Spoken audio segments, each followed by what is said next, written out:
मैं खुद कैप्टन हूँ 787 800 जो ड्रीमलाइनर जो जहाज आप देख रहे हैं वो जहाज को पता नहीं मैं कितने बार उड़ा चुका हूँ। गिना तो नहीं हूँ लेकिन लॉग बुक में है मेरे भरे पड़े।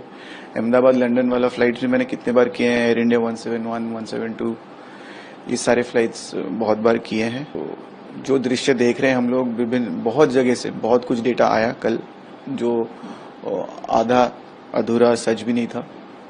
तो इतने सारे डेटा में गलत एनालिसिस हो सकता है।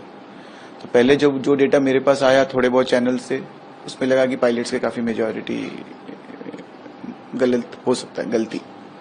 फिर जब नया वीडियो आया उसमें दिखा कि नहीं पायलट्स के शायद मेजर गलती पायलट्स की नहीं है शायद।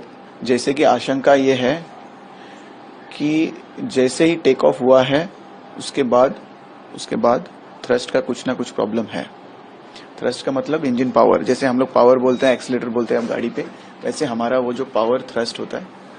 तो थ्रस्ट जितना चाहिए था क्योंकि पूरा लोडेड जहाज था ये 3-4 फैक्टर्स पे लोड का समझ में आता है कि जैसे पूरा जहाज फुल था, पैसेंजर फुल थे, उनके लगेजेस भी फुल होंगे क्योंकि आप सबको पता है कि गुजराती कितने ज्यादा मात्रा में यूके में रहते हैं तो वो लगेज भी उसी हिसाब से लेके भी जाते हैं।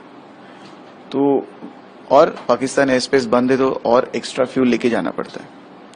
तो इस कारण जहाज पूरा लोडेड था, मैक्स लोड था। उसके बाद ये समर वाला गर्मी के मौसम में वहां पे टेम्परेचर बहुत ज्यादा होता है। टेम्परेचर जैसे ही ज्यादा होगा डेंसिटी कम होगा। डेंसिटी जैसे ही कम होता है एयरक्राफ्ट का परफॉर्मेंस कम हो जाता है। तो जितना मात्रा में हम लोग वेट लेके उड़ सकते थे उससे कम हो जाता है क्योंकि एफिशिएंसी कम हो जाता है, इंजन पावर का एफिशिएंसी कम हो जाता है। तो ये बहुत थिन मार्जिन है। तो उस कैलकुलेशन में कहीं पायलट लोगों ने गलत कर दिया क्या, बस एक ही दिमाग में मेरा वो चल रहा है। तो इसमें इंजन फेल एक हुआ है या 2 हुआ है, क्योंकि अगर एक भी होगा तो जहाज थोड़ा हिलना चाहिए था, थोड़ा सा, क्योंकि मॉडर्न एयरक्राफ्ट है, एडवांस्ड है, कंप्यूटर है, ऑटो पायलट्स भी हैं जो हेल्प करते हैं आप लोगों को। बट पायलट का इनपुट चाहिए ही चाहिए, बट उसमें आपको हेल्प मिलता है सिस्टम से। तो जहाज बिल्कुल हिला ही नहीं है, तो मुझे डाउट है। और उसका रडर का भी मूवमेंट नहीं है, तो इंजन फेल होना थोड़ा मुश्किल लग रहा है मुझे।